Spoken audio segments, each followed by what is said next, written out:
The role of the light source in establishing the tonal structure. Introduction. The tonal structure is one of the key aspects of a work of art that determines its perception and emotional load. An important role in the formation of the tonal structure is played by a light source that not only illuminates objects, but also creates an atmosphere, sets the mood and directs the viewer's attention. In this report, we will consider the hypothesis that taking into account light sources contributes to the creation of a consistent tonal structure, as well as analyze how artists use light sources to create natural depth and direction of tonal relationships. Hypothesis. The hypothesis of my research is that the correct use of light sources helps artists to form a harmonious and expressive tonal structure, which, in turn, enhances the impression of the work and contributes to its emotional impact on the viewer. Goal. The purpose of my research is to analyze how artists use light sources to create a natural depth and direction of tonal relationships. We will consider various artistic techniques and techniques that allow you to achieve the desired effect. Method. I will review both classical and modern works, paying special attention to the following aspects. To achieve this goal, I will use the method of analyzing works of art in which light sources play a key role in shaping tonal structure and composition.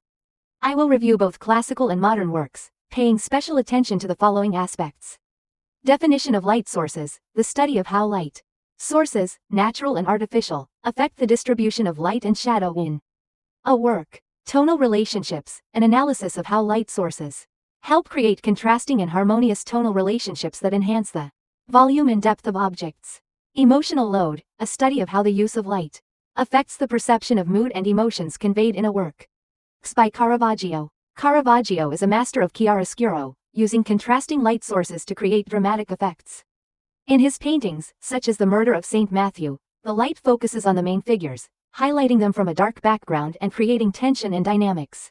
Impressionism. Impressionists such as Claude Monet used light to convey atmospheric conditions and time of day.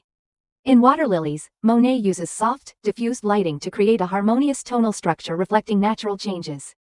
Romanticism and symbolism. During the Romantic period, late 18th early 19th century, artists such as Caspar David Friedrich and Eugene Delacroix used light to convey emotional states and create atmospheric effects.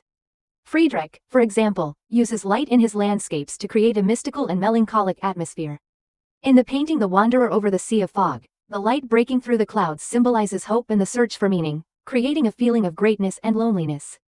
Symbolists such as Gustave Moreau also use light to convey deep meanings and emotions. In his works, light often becomes a symbol of the inner world of the characters, emphasizing their feelings and experiences. Moreau uses soft, diffused lighting to create a mysterious atmosphere, which enhances the emotional load of the work.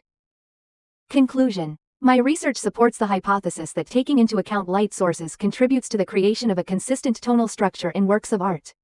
Artists, using various light sources, can create depth, volume and emotional load, which makes their work more expressive and memorable. Light not only illuminates, but also shapes perception, which makes it one of the key elements in artistic creation. It is important to understand that the artist, consciously manipulating light, can not only convey visual information, but also evoke certain feelings and associations in the viewer, which enhances the overall impact of the work.